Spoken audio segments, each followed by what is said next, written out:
এই দলের জন্য, এই দলের জন্য, সে অনেক এই দলের জন্য আমার মা লোকে আর কি আছে আজকে আমার সে অনেক শোকাহত দলের জন্য তার অনেক ত্যাগ অনেক ত্যাগ আমরা তার করি মায়ের সাথে সেই ত্যাগের কোনো শেষ জেল নাই খেটেছি, দারুণের রিমান্ড খেটেছি, হ্যাঁ। মাকে ছেড়ে যাই নাই, আমাদেরকে ছেড়ে চলে যায় না, তাকেও ছেড়ে আমরা যাই নাই।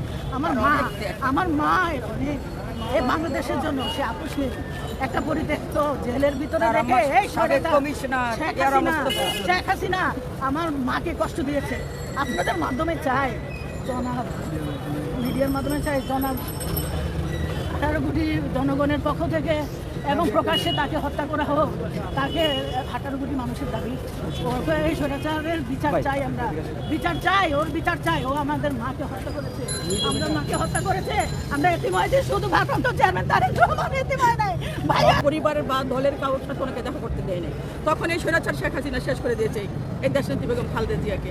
কিন্তু ওনাকে একটাই বারবার প্রশ্ন করছিল, আপনি দেশ ত্যাগ করেন তাহলে আপনি ভালো দেশের বাইরে গিয়ে চিকিৎসা করতে পারবেন।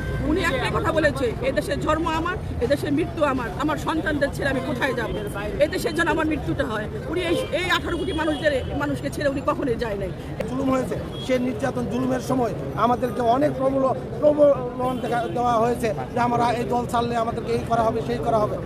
আমরা আশা করেছিলাম বেগম খালেদা জিয়া সংসদে দেশনায়ক তারেক রহমানের হাতে দেশের শাসনভার বলেন আর জাতীয়তাবাদের পতাকা উনি তার হাতে তুলে দিয়ে যাবেন। ব্যক্তিগতভাবে আশা করেছিলাম বেগম খালেদা জিয়া দিনের জন্য বাংলাদেশের রাষ্ট্রপতি হবেন, ওনার এই সর্বোচ্চ মর্যাদাটা আমরা দিয়ে দিতে চেয়েছিলাম। কিন্তু দুর্ভাগ্যের বিষয় আমরা সেখান থেকে ফেরত আসলাম।